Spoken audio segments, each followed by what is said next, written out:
मालूम है, मैं बिहार में जन सुराज अभियान के नाम से एक कार्यक्रम कर रहा हूँ, जिसके तहत हम लोगों का ये प्रयास है कि बिहार में समाज में घूमकर ये पता किया जाए कि किन सही लोगों को साथ में लेकर बिहार के बेहतरी के लिए कुछ प्रयास किया जा सकता है।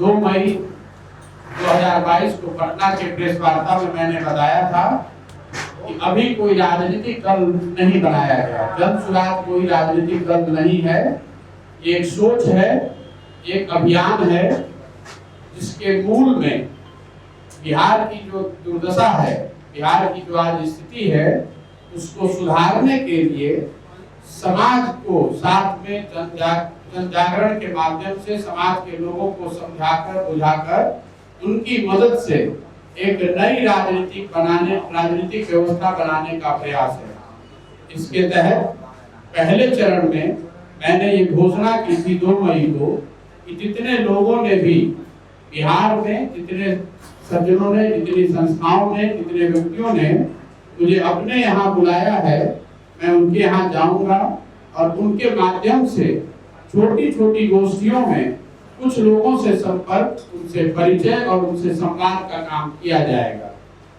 2 मई को जब मैंने घोषणा करी थी तो उन ऐसे लोगों की संख्या जिन्होंने अपने यहाँ मुझे बुलाया था या जिनके यहाँ मेरे टीम के सदस्य गए थे, ऐसे लोगों की संख्या 17.5 से 18,000 मैंने बताई थी। आज वो संख्या बढ़कर करीब 75,000 की है। करीब 75,000 लोग ऐसे हैं बिहार में जिन्होंने अपने घर, अपने ऑफिस, अपने गांव, अपने पंचायत, अपने शहर में बुलाया है, इनवाइट किया है कि आप आइए और बताइए कि जन सुराज में आप क्या करना चाहते हैं। इसी संदर्भ में मैं हर जिले में जा रहा हूँ। आज आपके जिले दरभंगा में आया हूँ और आज और कल मैं 2 दिन तक यहाँ रहूंगा। इसके बाद फिर से दोबारा यहाँ आऊंगा। कल तक मैं समस्तीपुर में था और उसके पहले करीब 12 जिलों में ऐसे 3 से 4 दिन हर जिले में हम लोग जा रहे हैं। दूसरे चरण में जैसा कि आपको ज्ञात है, 2 अक्टूबर से मैं चंपारण गांधी आश्रम से एक पदयात्रा शुरू कर रहा हूँ, जिसका मूल उद्देश्य ये है कि लोगों को हमारे पास न आना पड़े। मैं स्वयं से ही चलकर लोगों के पास हर गांव, हर पंचायत, हर शहर, हर गली, हर मोहल्ले में जाऊं, लोगों से मिलूं। और पदयात्रा के 3 उद्देश्य हैं। एक, समाज में लोगों से मिलकर ये जानना और समझना कि उनकी नजर में जो सही व्यक्ति हैं, जिनके राजनीति में आने से या जो राजनीति में है उनको आगे बढ़ाने से कल समाज का कुछ फायदा हो सकता है।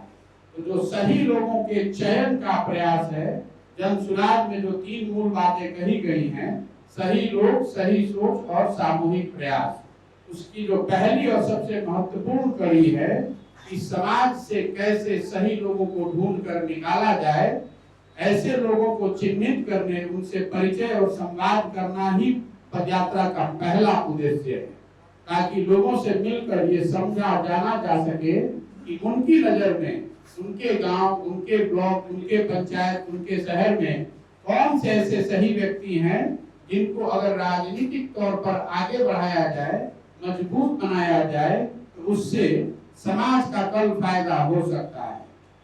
दूसरा पदयात्रा का उद्देश्य है कि लोगों से मिलकर ये जाना और समझा जाए कि उनकी समस्या क्या है।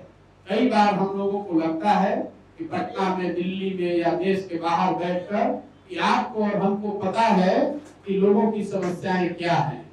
हम लोग को थोड़ा बहुत आइडिया हो सकता है, लेकिन मेरा 10 साल का जो सामाजिक राजनीतिक जीवन में अनुभव रहा है, मैं उस अनुभव के आधार पर मैं आपको कह सकता हूँ कि लोगों को जो सही में जो समस्या है वो सिर्फ उन्हें ही पता है। उसको अगर आप जानना समझना चाहते हैं तो आपको लोगों से मिलकर, बैठकर बात करके ही उसको किया जा सकता है। पदयात्रा का दूसरा उद्देश्य है लोगों से मिलना और उनकी समस्याओं के बारे में, उनकी तकलीफ के बारे में, उनकी स्थिति के बारे में बेहतर जानकारी करना। और तीसरा और सबसे महत्वपूर्ण पहलू, लोगों से ये जानना कि उनकी गांव, उनके शहर या बिहार के विकास के लिए उनके हिसाब से क्या कुछ किया जा सकता है। ये जो तीसरा पहलू है वो इसलिए कि बिहार के विकास के लिए जो 10-12 महत्वपूर्ण पहलू हैं, शिक्षा, स्वास्थ्य, रोजगार, आर्थिक विकास, सामाजिक न्याय, खेल कूद, कृषि जैसे 10-12 जो महत्वपूर्ण पहलू हैं, हम लोगों की सोच है कि इस पर बिहार के समग्र विकास के लिए इन सभी पहलुओं पर अगले 10 साल का ब्लूप्रिंट पब्लिक के सामने रखना चाहिए।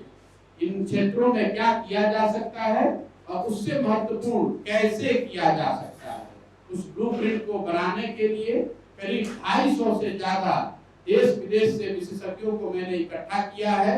उसमें ज्यादातर लोग बिहार के हैं। वो और हम लोग मिलकर एक ब्लूप्रिंट बना रहे हैं, लेकिन उस ब्लूप्रिंट में, उस खाके में बिहार के लोगों की सोच समाहित नहीं है। जब पदयात्रा के दौरान लोगों से मिलेंगे, उनसे चर्चा करेंगे, मैं स्वयं और मेरे साथ जो सैकड़ों और लोग काम कर रहे हैं, हम लोगों का प्रयास है कि पदयात्रा के दौरान हर उस व्यक्ति तक जो कुछ सुझाव देना चाहता है या जो कुछ कंट्रीब्यूट करना चाहता है, उससे मिलें, उससे बात करें, उसके सुझावों को शामिल करें। पदयात्रा जब खत्म होगी तो उसके 100 दिन के अंदर, मतलब 3 महीने के अंदर बिहार के विकास के जो 10 महत्वपूर्ण क्षेत्र हैं, उन क्षेत्रों पर 10 साल का एक खाका, एक ब्लूप्रिंट जनता के सामने रखेंगे, ताकि आपके पास और जनता के पास ये अवसर हो कि आप देख सकें कि हम लोग क्या कह रहे हैं और क्या काम करना चाहते हैं और उसको कैसे करेंगे। जहां तक राजनीतिक दल बनाने की बात है, पदयात्रा के दौरान जैसा मैंने आपको बताया, सही लोगों को चुनने का जो प्रयास है, तो सारे लोग अगर मिल जाएं, मैं संख्या का दावा नहीं कर सकता हूं, लेकिन हम लोग का अपना अनुमान है कि कम से कम 25 से 50 हजार ऐसे लोगों को ढूंढ कर निकाला जा सकता है, उनकी सहमति बनाई जा सकती है। पदयात्रा के बाद ये सारे लोग एक साथ बैठेंगे और आजादी से पहले कांग्रेस के जैसे बड़े अधिवेशन होते थे, उसी फॉर्मेट में सारे लोगों को बैठाया जाएगा और मिलकर सब तय करेंगे कि राजनीतिक दल बनाया जाए या न बनाया जाए। अगर दल बनाने की सहमति बनती है तो वो प्रशांत किशोर का या किसी व्यक्ति या परिवार, किसी एक समाज का दल नहीं होगा। वो दल उन सभी व्यक्तियों का होगा जो इस सोच से जुड़कर इस पूरे अभियान में साथ आकर इस दल के निर्माण में अपना कंट्रीब्यूशन रखना चाहते हैं। उनकी भी भागीदारी और उनकी उस दल में हिस्सेदारी जितनी प्रशांत किशोर की है, उतनी उन सबों की भी होगी। वो लोग ही मिलकर तय करेंगे कि दल को बनाया जाना है कि नहीं। इसके साथ साथ वही तय करेंगे कि इस दल को आगे चलाया कैसे जाए, दल का संविधान क्या हो, दल के पदाधिकारी कौन हो और दलों में टिकट का डिस्ट्रीब्यूशन कैसे, दल में टिकट का डिस्ट्रीब्यूशन कैसे होगा। लोग मिलकर ही तय करेंगे कि इस दल का नेतृत्व कौन करेगा। ये दावा कोई नहीं कर सकता। आप ये मानकर मत चलिए अगर ऐसा कोई दल बनता है तो उसका नेतृत्व प्रशांत किशोर के पास होगा। मैं ऐसा समझता हूं कि बिहार में हजारों लोग ऐसे हैं जो मेरे से बहुत ज्यादा काबिल है, उनमें क्षमता है। अगर उनमें से कोई चुन कर आता है तो उस दल का नेतृत्व वो सज्जन, वो महिला कर सकती हैं। अभी हमारे पास इतनी ही जानकारी है। इस कार्यक्रम को, इस पदयात्रा को करने में करीब करीब हम लोग के अनुमान से 1 साल का समय लग सकता है। तो आप मान कर चलिए कि अगले 12 से 15 महीनों तक मैं सिर्फ और सिर्फ यही काम करने वाला हूँ। इसके आगे की जो भूमिका है, आगे का कार्यक्रम है, आगे की जो योजना है, वो जब सारे लोग एक साथ में बैठेंगे वो तय करेंगे, उसके बाद ही मैं आपसे साझा कर सकता हूँ। इसी के साथ मैं अपनी बात पूरी मैंने कर ली। अब आप प्रश्न पूछने के लिए स्वतंत्र हैं। बहुत बहुत धन्यवाद। शांत किशोर जी, अगर बताइए कि आप अपने जीवन में, अभी तक के जीवन में कई राजनीतिक दलों के साथ कई चुनावी क्षेत्र में कार्य किया और अभी आपने बिहार की बात की है और कई बातें आपने बिहार के बारे में कहा है। तो ये आप कह रहे हैं कि सही लोग, सही सोच, सही सामूहिक प्रयास, इसमें आपका अभी तक क्या अनुभव है कि कैसे लोग से आपको साझा मिला और क्या आपने बिहार के राजनीतिक क्षेत्र में देखा? जैसे आप राजनीतिक क्षेत्र की भी बात नहीं किया। देखिए, मैंने 10 साल का जो काम किया है वो सिर्फ बिहार में नहीं किया है, पूरे देश में किया है। मेरा एक अनुभव राजनीतिक जो बात आप उठा रहे हैं एक अनुभव मेरा ये रहा है कि राजनीति में कई बार मजबूत आदमी को सही मानकर आगे बढ़ा दिया जाता है। हम लोग भी यही करते आए हैं। चुनाव जीतने की क्षमता के आकलन के आधार पे, जिसको आप विजिबिलिटी फैक्टर कहते हैं, कई बार समाज में मजबूत आदमी, गलत आदमी को अगर वो मजबूत है तो उसको आगे बढ़ा दिया जाता है। उसी से सीख लेकर ये जो पूरा प्रयास कर रहे हैं, ये सही आदमी को ढूंढने का प्रयास है।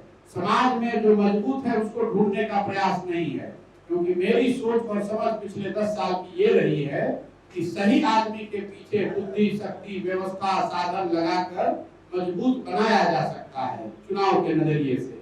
लेकिन मजबूत आदमी को अगर आप चुनाव जिता देंगे तो ये जरूरी नहीं है कि वो आदमी सही हो जाए। इसलिए ये जो पूरा अभियान कर रहे हैं, ये कोई एक दिन, एक महीने, 2 महीने में चुनाव के नजरिए से नहीं कर रहे हैं। समाज को मत के, समाज की मदद से सही लोगों को चुनकर लाना और उनकी ताकत, उनकी लोकतांत्रिक शक्ति, ताकत बढ़ाना, यही पूरा उद्देश्य है।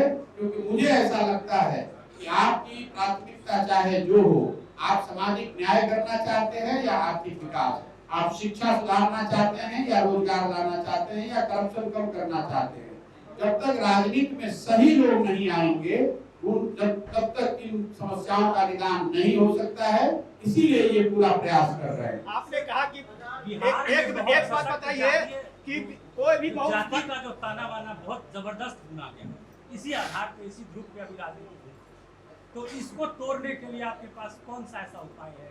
देखिए, मेरे से ये सवाल सबसे ज्यादा पूछा जाता है। मैं जहां भी जाता हूं, लोग बताते हैं कि जाति की व्यवस्था को के रहते हुए बिहार में चुनाव कैसे जीतिएगा।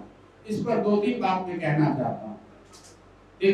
बिहार में या दूसरे राज्यों में जब आप राजनीति करते हैं या राजनीति के जरिए समाज का नेतृत्व करना चाहते हैं, तो आपके पास ये विकल्प नहीं है कि समाज में सब कुछ आपके अनुसार हो जाए तब आप राजनीति करेंगे।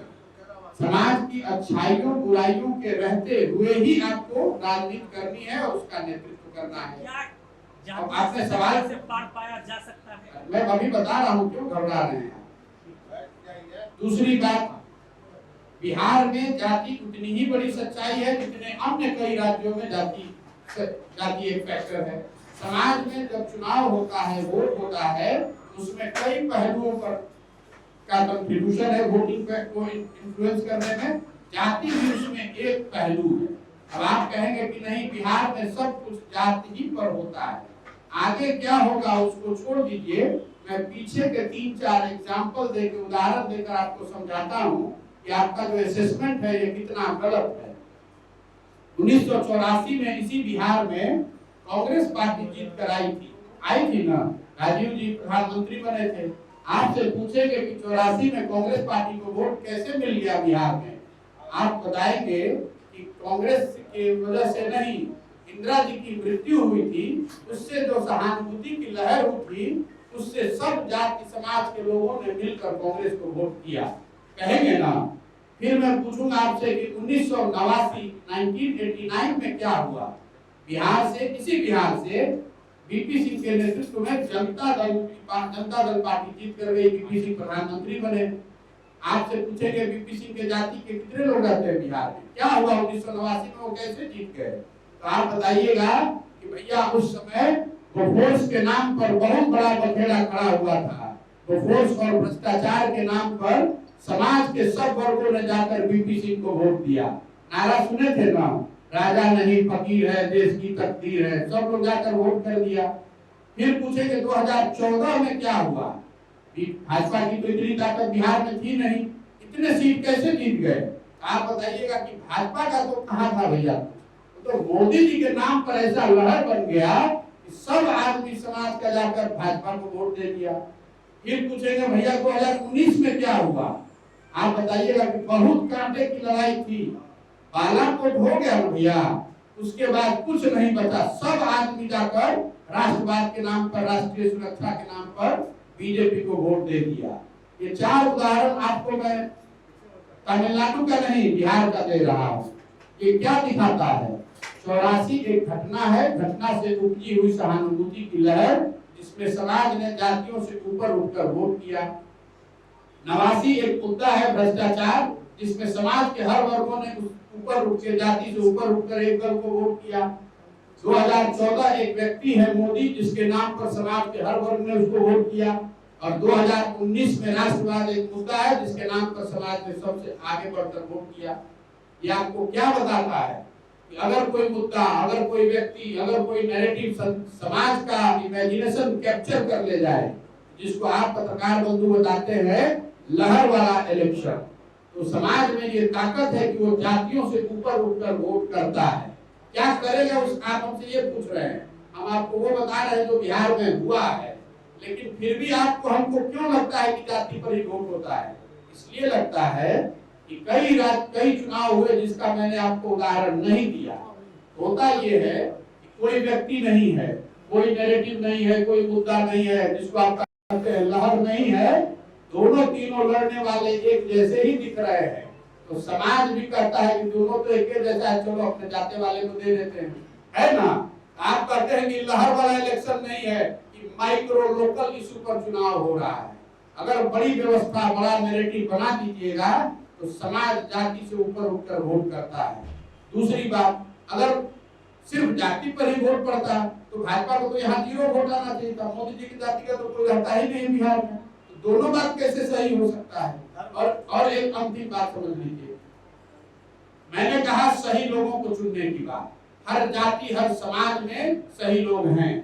आप जातियों को समझकर, उसका ध्यान रखकर समाज में हर जाति, हर समाज से सही लोगों को चुनकर जाति को साध सकते हैं, चुनाव जीत सकते हैं, इसका पूरा यकीन रखिए।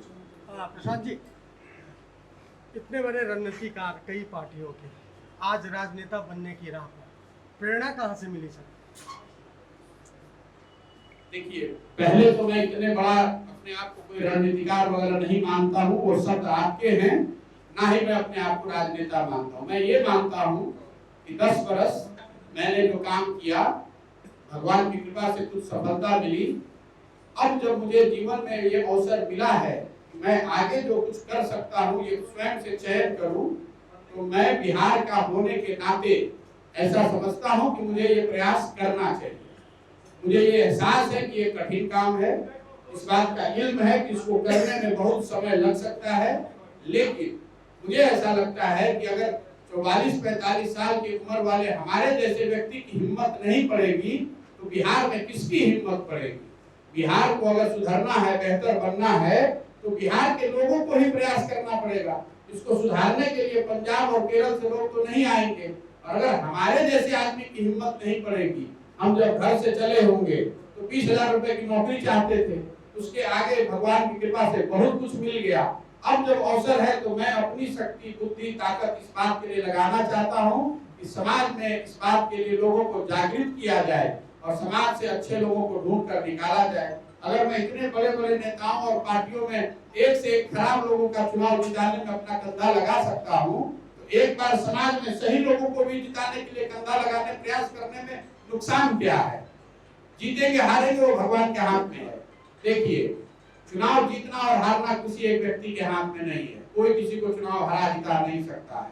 लेकिन इतना आप मान कर रखिए कि जो मेरा भारी आलोचक है उसको भी मालूम है कि भाई इस लड़के को और कुछ आए चाहे नहीं, थोड़ी बहुत चुनाव की समझ तो हमको है कि चुनाव कैसे लड़ा जाता है, इसकी थोड़ी बहुत समझ तो हमको भी होगी, आपकी इतना नहीं होगी, लेकिन थोड़ी बहुत तो जरूर होगी। और आप मान कर चलिए कि हम लड़ने के लिए लड़ने वालों में से नहीं हैं। अगर लड़ने आए हैं तो जीत का खाका दिमाग में बनाकर आए होंगे। देख रहे हैं 3 महीना में कितना उथल पुथल मचा हुआ है। हम कुछ कर रहे हैं, हम तो चुपचाप बैठे हुए हैं, दल भी नहीं बनाए हैं।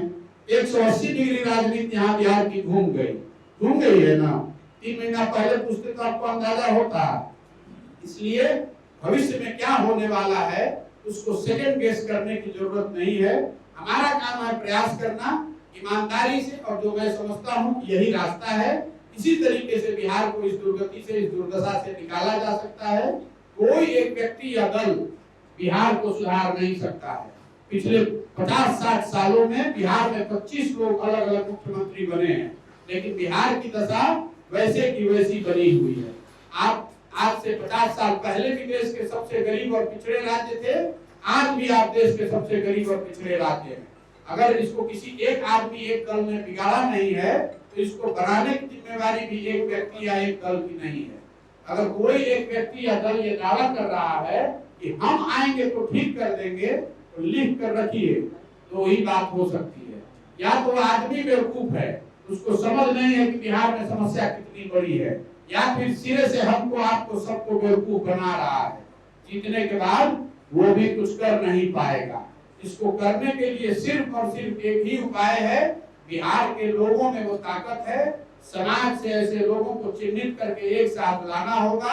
दूसरे राज्यों में ये हुआ है, तमिलनाडु में द्रविड़ियन आंदोलन हुआ है, तभी तो उनकी तरक्की हुई है। अगर ये वहां हो सकता है तो बिहार में क्यों नहीं? बिहार में भी समाज को जगाया जा सकता है, लोगों को एक साथ एक मंच पर लाया जा सकता है। अगर लोग एक साथ जग गए, आ गए, तो यहाँ चुनावी सफलता भी मिलेगी ही मिलेगी। आप लिख कर रखिए। तो आप मानते हैं कि ये वर्तमान में जो आपका 3 महीने का प्रयास है, ये प्रयास को देखते हुए नीतीश कुमार ये फैसला लेने के लिए मजबूर हुए? मैंने ये नहीं कहा, मैंने ये कहा कि जो लोग अभी से गेसिंग गेम में लगे हैं कि 6 महीने के बाद राजनीति में क्या होगा, मैंने एग्जाम्पल ये दिया आपको कि जब 3 महीना पहले आपसे पता था, कोई तो कोई बता सकता था कि नीतीश जी फिर से महागठबंधन में जाने वाले हैं। इस तरह की जो संभावनाएं हैं, इस तरह का गेसिंग वर्क है, वो नहीं करने का कोई मतलब नहीं है। आप अपना प्रयास कर सकते हैं। मुझे ऐसा लगता है कि इसी से रास्ता खुलेगा, इसी से बिहार का आगे रास्ता खुल सकता है। मेरा काम है इस सोच पर टिके रहना, इस पर मजबूती से और ईमानदारी से काम करना। अभी जो 2-3 महीने का मेरा अनुभव रहा, मैंने एक नंबर आपको बताया। मुझे जितनी उम्मीद थी उससे बहुत ज्यादा संख्या में लोग ये बता रहे हैं कि प्रशांत जी काम कठिन है लेकिन आप ही से आशा है। ऐसे रैंडम लोग मुझसे मिलते हैं तो बताते हैं। इसका मतलब ये नहीं है कि सब हमारे समर्थक हैं। मैंने इतने दिन चुनाव कराया है, मुझे इस बात का एहसास है कि सेल्फी लेने वालों के आधार पर चुनाव जीतने हारने का प्रेडिक्शन नहीं किया जा सकता है। लेकिन ये अगर प्रयास किया जाए, समाज को जोड़ा जाए, संगठन बनाया जाए, लोगों को समझाया जाए, व्यवस्था खड़ी की जाए, तो इसको किया जा सकता है। ये असंभव नहीं है। बहुत लोग बता रहे हैं कि भैया यहाँ तो पहले से 2 पार्टी है, सब बटा हुआ है। आप हमको बता दीजिए, दिल्ली में कांग्रेस और बीजेपी नहीं थी जब आम आदमी पार्टी आई। अकाली और कांग्रेस पंजाब में नहीं थे जब आम आदमी पार्टी आई। कम्युनिस्ट और कांग्रेस बंगाल में थे उससे ममता बनर्जी के आने से पहले। टीडीपी और कांग्रेस आंध्रा में थे जगनमोहन रेड्डी के पहले आने से। कोई भी जब आप नया प्रयास करते हैं तो स्वाभाविक है कि आप जब आए नहीं तो पहले 100 आदमी वोट किया है, तो जो उपलब्ध ऑप्शन थे उसमें उन्होंने वोट किया। नई व्यवस्था आप बनाएंगे, नया दल बनाएंगे, नया नैरेटिव लाएंगे, उस समय लोग तय करेंगे। तो प्रशांत जी एक मिनट सर, अभी आपने कहा कि कई सारे खराब लोगों को भी जब आपने चुनाव जिताने में मदद कर दी, तो अपने बिहार के लिए आप अच्छे लोगों को क्यों नहीं लाए? क्या आप ये कहा जा सकता है कि आपको इस बात का अफसोस है कि कुछ खराब लोगों को भी देश में आपने चुनाव जिताया? नहीं, देखिए, ये अफसोस की बात नहीं है। जब आप किसी दल के साथ काम करते हैं, किसी एग्जिस्टिंग व्यवस्था के साथ काम करते हैं, आपके पास ये 100% अथॉरिटी नहीं है, आपके पास वो लिवरेज नहीं है कि उस दल में जैसे आप चाहें वैसे कर दें। आपको जो चीज मिलता है उसी को बेहतर बनाकर आपको चुनाव जिताना है। गलत आदमी को जिताया इसकी बात नहीं है। उस संदर्भ में जहां पर अच्छा लगा, जो सही लगा, उसको जिताया। इसका मतलब ये जरूरी नहीं है कि वो आइडियल है। जो हम बनाने की कोशिश कर रहे हैं, जब हमें फ्रेश ही बनाना है, नया बनाना है, तो क्यों ना मैं इसको जैसा चाहता हूँ वैसा बनाऊं। ये संभव है कि ये बनाने के प्रक्रिया में हमारे साथ भी कई गलत लोग जुड़ जाए, उसकी कोई गारंटी नहीं है। लेकिन प्रयास ये है कि जब आप नया बनाकर कुछ करना चाहते हैं तो जितना बेहतर बनाया जा सके वो बनाएं। अभी तक जिन लोगों को आपने बनाया उसके बारे में क्या कहेंगे? 1-2 लाइन में अगर कहना चाहें। भैया, अभी तक जिनको भी बनाया या जिनके साथ काम किया, जो लोग चुनाव जीतते हैं पहली बार, वो अपनी ताकत, अपनी क्षमता से चुनाव जीतते हैं। उनके कार्यकर्ताओं के परिश्रम से चुनाव जीतते हैं, वहाँ के जनता के आशीर्वाद से वोट जीत के आते हैं। प्रशांत किशोर किसी को चुनाव जीता हरा नहीं सकते हैं। आप उस पूरी प्रक्रिया में अपना कंधा लगा सकते हैं, कुछ योगदान दे सकते हैं। वो सही है कि गलत है, ये वहाँ की जनता ही तय कर सकती है। ये हमारा एकाधिकार तो है नहीं। मैं ये कह रहा हूँ कि मैं जब कुछ नया कर रहा हूँ या करने का प्रयास कर रहा हूँ, और वो इस नजरिए से कर रहा हूँ कि बिहार में कैसे सुधार लाया जाए। तो मैंने एक अपनी सोच रखी है कि ये तभी संभव है जब बिहार में मैं सही लोगों को ढूंढ कर निकालूं, उनको एक साथ जोड़कर एक नई व्यवस्था बनाऊं। सर एक प्रश्न, एक 2014 में जो आपने कोशिश की थी, क्या वो सही था? उसका आप सही मानते हैं या पछता रहे हैं? मैं कभी किसी काम पर पश्चाताप नहीं करता। 10 साल जो मैंने किया वो बिल्कुल मैंने उस समय इस समय कालखंड में उस काम को किया, वो मुझे ठीक लगा होगा तभी किया होगा। लेकिन इसका मतलब ये नहीं है कि उसके सही या गलत होने का सर्टिफिकेट देने का अधिकार मेरा है। मेरी एक भूमिका थी, उस भूमिका को जितनी जिम्मेवारी और ईमानदारी से मैं निभा सकता था मैंने निभाया। जिसको सफलता मिलनी थी मिली, जिसको हारना था वो हारा। उससे मेरा कोई लेना देना नहीं है। उस 10 साल को काम करने के बाद जब मेरी स्थिति ऐसी हुई, कुछ लोग ऐसा बताते हैं भाई आप पहले क्यों नहीं कर रहे थे? पहले इसलिए नहीं कर रहे थे कि हमारी वो क्षमता ही नहीं थी। मान लीजिए कि अगर 10 साल वो हमने काम नहीं किया होता और हम आपके शहर में आते प्रेस कॉन्फ्रेंस करने, तो आप में से कितने लोग आते हमको पूछने के लिए? हम यही शहर से गुजर जाते, आप हमको पूछते भी नहीं, आप हमको पहचानते भी नहीं। तो 10 साल काम किया है, किसी के नजर में सही होगा, किसी के नजर में गलत होगा, लेकिन मैं उसी काम के आधार पर तो मैंने अपनी पहचान बनाई है। उसी की वजह से आज आप हमको सुन रहे हैं, उसी की वजह से जनता सुनने को तैयार है, तभी तो कुछ नया कर पाएंगे। प्रशांत जी मेरा एक प्रश्न है कि अन्ना आंदोलन से निकले केजरीवाल आज मुख्यमंत्री है, चुनावी विश्लेषक भी मुख्यमंत्री बनने वाले हैं बिहार के, ये तय है चूंकि 24 में आप 24 या 25 में आप चुनाव लड़ेंगे, ये तय है। तो क्या मुख्यमंत्री अगर आप ये कह रहे हैं कि मैं मुख्यमंत्री बनना चाहता हूँ तो आप मेरी क्षमता को अंडर एस्टिमेट कर रहे हैं। मेरी महत्वाकांक्षा उससे बहुत बड़ी है। मैं अपने जीवन काल में विकसित बिहार देखना चाहता हूँ। मैं ये देखना चाहता हूँ कि देश के सबसे अग्रणी राज्यों में बिहार की गणना हो। मैंने इतने बड़े स्तर पर जब काम किया है, कई राज्यों में गए हैं, देखकर ये दुख होता है कि दूसरे राज्य इसी भारत की व्यवस्था में वहाँ भी करप्शन है, वहाँ भी गलती है, वहाँ भी कमजोरी है, लेकिन वो राज्य और उन राज्यों में लोग बिहार से कई गुना आगे हैं। जब हम लोग यहाँ काम करते हैं तो देखकर इस बात का अफसोस होता है कि हमारे अपने शहर में, हमारे अपने गांव, हमारे अपने राज्य में स्थिति बहुत बेहाल है। बिहार से हम लोग सीमेंट छड़ नहीं भेजते हैं, हम यहाँ से कंप्यूटर टेलीविजन नहीं बनाते हैं, गाड़ी नहीं बनाते हैं। हम लोग यहाँ से पूरे भारत में एक ही चीज भेजते हैं, अनस्किल्ड लेबर। यहाँ जो नए लड़के हैं ट्रेन में बैठ के, बस में भर के हजारों की संख्या में 20-30-40 बरस पहले भी जा रहे थे और आज भी जा रहे थे। ये लोग खुशी से नहीं जा रहे हैं, मजबूरी में जा रहे हैं। मैं तमिलनाडु में जाकर काम कर रहा था, या अभी तेलंगाना में काम कर रहा था। हर जगह आप चले जाइए, वहाँ जो वर्कर है, वहाँ जो सबसे कठिन काम है, जो वहाँ लोकल वर्कर भी करने को तैयार नहीं है, वो करने के लिए बिहार से लोग बनाए जा रहे हैं। ये स्थिति इसलिए है कि बिहार में उनके पास बेसिक अपने जीवन यापन का भी उपाय नहीं है। वो स्थिति बदलनी चाहिए और वो स्थिति किसी एक व्यक्ति के मुख्यमंत्री बनने और नहीं बनने से नहीं बदलेगा। अगर सिर्फ मुख्यमंत्री बनना उद्देश्य होता तो जोड़ तोड़ की राजनीति से कहीं ना कहीं जुगाड़ हम भी कर सकते थे। इतना तो आप मान कर चलिएगा कि अगर मैं चाहूँ तो जिस दल में चाहूँ तो शामिल हो सकता हूँ, कुछ ना कुछ जगह भी वहाँ मिल जाएगी, अच्छी खासी जगह मिल जाएगी। वो करना ही नहीं है, वो छोड़कर, क्योंकि मेरा अपना 10 साल का जो अनुभव है कि अगर आप सत्ता परिवर्तन करा भी दें तो ये जरूरी नहीं है कि व्यवस्था का परिवर्तन हो जाए। सत्ता परिवर्तन अगर सही लोगों के साथ होगा तो ही व्यवस्था परिवर्तन की संभावना बनेगी। इसलिए मैं पूरा प्रयास कर रहा हूँ। तो आप कह रहे हैं कि बिहार, आप आगे क्या कीजिएगा? 2015 में बिहार में जीत कर आए थे, जो महागठबंधन बनाया गया था उसमें मेरी भी भूमिका रही होगी। बहुत पावर उस समय हाथ में था, चाहते तो उसी पर टिके रहते, लेकिन मैंने देखा कि आप महागठबंधन बनाकर जीते, अकेले जीते। जीतने का मतलब ये नहीं है कि उससे बिहार की स्थिति बदल जाए। इसलिए ऐसे किसी प्रयास का मैं हिस्सा नहीं बनना चाहता हूँ। मैं ये चाहता हूँ कि एक सीधा और नया प्रयास किया जाए जिसमें समाज से सही लोगों को जोड़कर निकाला जाए।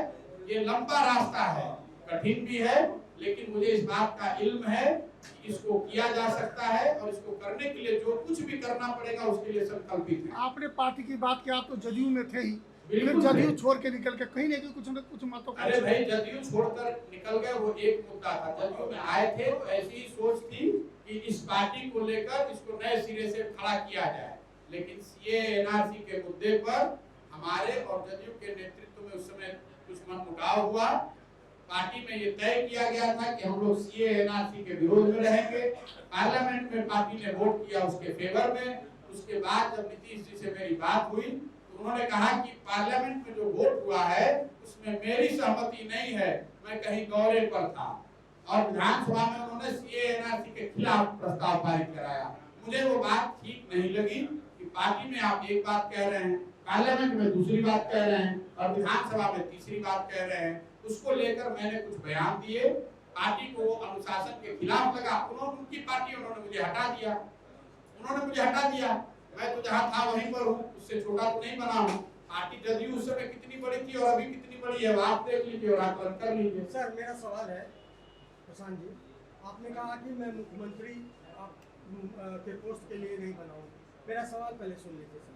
पहला, क्या आप मुख्यमंत्री के पोस्ट के लिए नहीं बने, लेकिन आपका ये प्रयास जो है, क्या 2024 के भावी प्रधानमंत्री के लिए ये प्रयास है?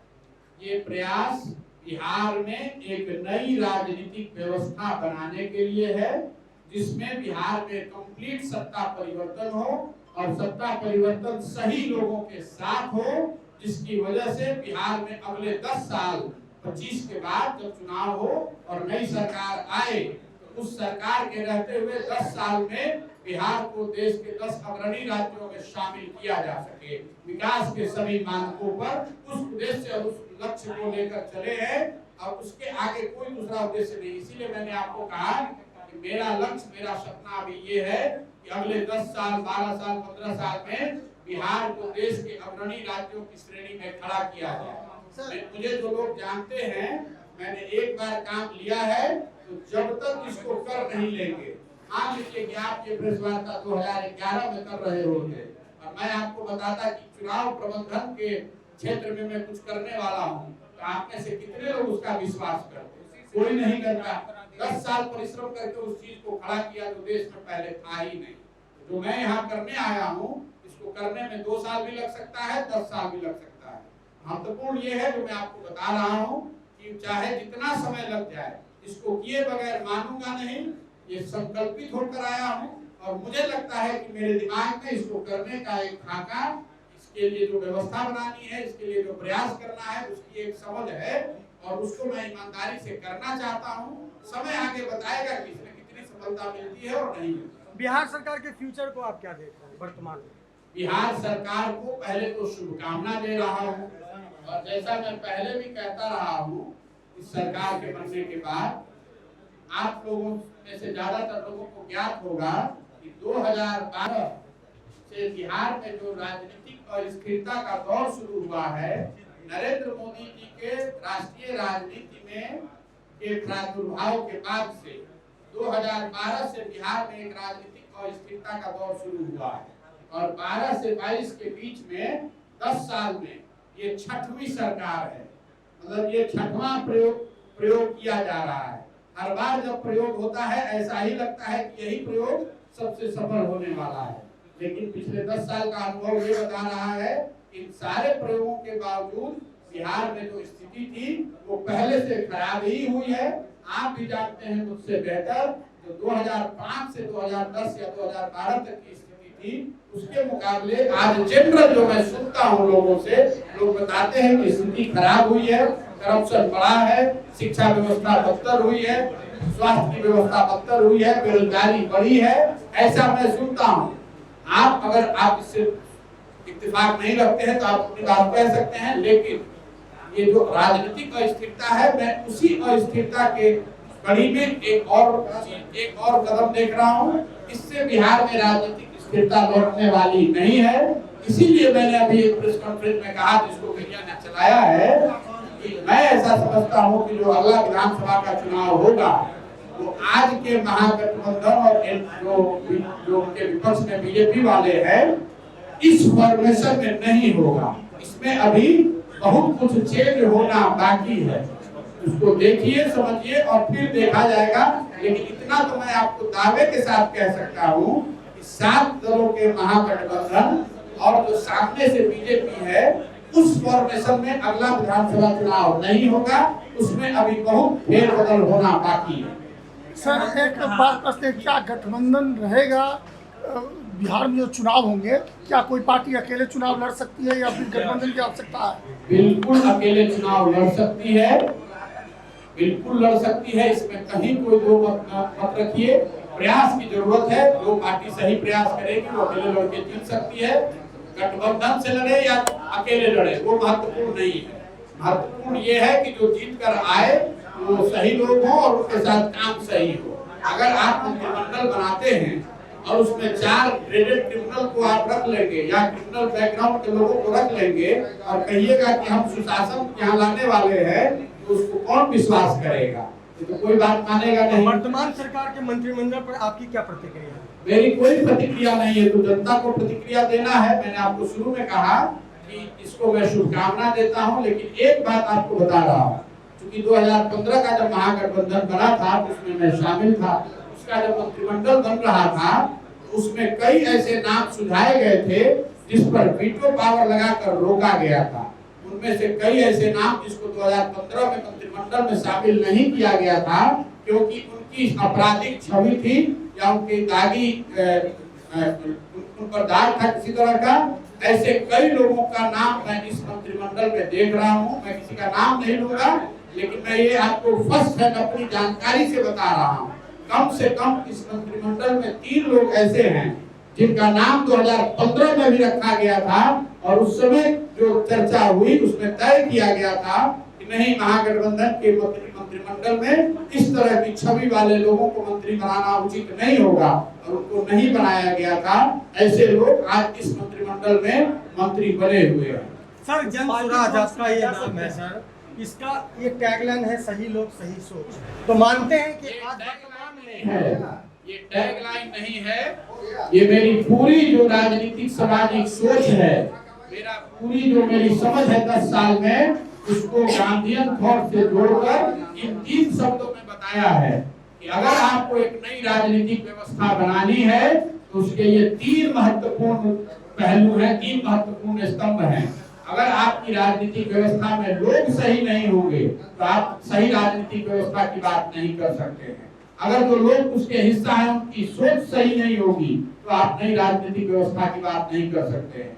और तीसरा सबसे महत्वपूर्ण, अगर लोकतंत्र की मर्यादा के हिसाब से आप सामूहिकता में भी विश्वास नहीं रखते हैं, व्यक्तिवाद में विश्वास रखते हैं और ऐसा समझते हैं कि कोई एक व्यक्ति, एक जाति, एक समाज, एक परिवार सब कर देगा, तो भी वो ठीक नहीं है। इसलिए इन 3 शब्दों में मैंने अपनी पूरी सोच, मेरी समझ को समाहित किया है कि अगर आप नई राजनीतिक व्यवस्था बनाना चाहते हैं तो उसके मूल में ये 3 बात जरूर होनी चाहिए। उसमें सही लोग होने चाहिए, उनकी सोच सही होनी चाहिए और उस दल, उस प्रयास को, उस व्यवस्था को लोकतांत्रिक तरीके से बनाया और चलाया जाना चाहिए। तो वर्तमान में आप मानते हैं कि सही सोच के लोग नहीं है राजनीति में? मैंने ऐसा बिल्कुल नहीं कहा। मैंने ये कहा कि मैं जो व्यवस्था बनाना चाहता हूँ उसमें ये 3 महत्वपूर्ण चीज है। मेरा ऐसा कोई मेरे पास यंत्र नहीं है कि मैं देखकर बताऊं कि जो लोग अभी हैं वो सही है कि नहीं।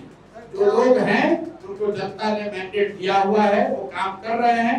उनके काम करने के बाद भी आपकी, हमारी और राज्य की जो स्थिति है वो आपके सामने है। वो आप इससे, मुझे ऐसा लगता है कि अगर बिहार में स्थिति सुधारनी है तो जो अभी तक होता रहा है इससे बेहतर प्रयास करने की जरूरत है। वो बेहतर प्रयास तभी संभव है जब सही सोच के सही लोग साथ में आकर मिलकर प्रयास करेंगे। दिल्ली में मनीष सिसोदिया के घर पे सीबीआई का रेड, मुझे कोई जानकारी नहीं है। मैंने भी अभी न्यूज देखा है। मैं तो आपके जिले में कहीं ब्लॉक में बैठा हुआ था, मैंने भी कहीं न्यूज में देखा है कि सुबह में सीबीआई का रेड हुआ है। अब जिन पर रेड हुआ है वो बताएंगे, जिन्होंने डाला है वो बताएंगे। मैं उस पार्टी का या उस पूरे कार्यक्रम का हिस्सा तो हूँ नहीं। मोदी जी को हराने का जो फार्मूला आपने सुझाया था, खास करके विपक्ष आज नीतीश कुमार साहब उसी रास्ते पर चर्चा में नजर आ रहे हैं। भैया, हम पहली बात आप समझिए, हमने किसी को हराने और जिताने का फार्मूला बनाने का ठेका नहीं लिया हुआ। जो आज कांग्रेस से जिस बात का जिस संदर्भ में आप इसकी चर्चा कर रहे हैं, कांग्रेस पार्टी के लोगों ने बुलाया, उन्होंने पूछा, उन्होंने मेरी राय जाननी चाहिए। मेरी जो समझ है, छोटी या बड़ी, सही या गलत, अपनी सोच के अनुसार मैंने उनको बताया कि कांग्रेस को बेहतर करना है तो उनको क्या क्या सुधार करने चाहिए। ये उनकी भलमनसाहत है कि उन्होंने मुझे बुलाया, और उनका प्रीरोगेटिव है कि मैंने जो उनको बताया उनको अच्छा लगे न लगे। मेरा प्रीरोगेटिव था कि जब उन्होंने मुझे बुलाया, मैंने उनको सम्मानजनक तरीके से कह दिया कि हम इस काम को नहीं कर सकते हैं, और उसके बाद मैं बिहार में हूँ, जो मैं काम कर रहा हूँ उसको देखिए। में एक मैसेज चल रहा है कि प्रशांत किशोर भाजपा के बी टीम के रूप में काम करेंगे। भैया, किसके बी टीम है और किसके सी टीम है वो तो आप ही बता सकते हैं, हमको तो पता नहीं है। अगर आप भाजपा वालों से जाकर पूछिएगा तो वो कहेंगे कि महागठबंधन के बी टीम है, महागठबंधन वालों से पूछिएगा तो भाजपा के बी टीम है। किसके बी टीम है वो समय बताएगा, आपको दिखेगा सामने। 2024 में जनसुराज की भूमिका होगी। मैंने अपने ओपनिंग रिमार्क्स में ही कहा कि मेरे पास अगले 12 से 15 महीनों की विजिबिलिटी है। अगले 12 से 15 महीनों में हम लोग जो करने वाले हैं उसके विषय में मैं आपको बता सकता हूँ। जब दल बनाया नहीं, लोग आए नहीं, तो अभी से मैं क्या बताऊं कि 24 में क्या होगा नहीं होगा। सब लोग मिलकर तय करेंगे कि दल बनाना है, सब मिलकर तय करेंगे कि 24 को दल को चुनाव लड़ना चाहिए तो लड़ा जाएगा, सब मिलकर तय करेंगे कि नहीं लड़ना है तो नहीं लड़ेंगे। धन्यवाद।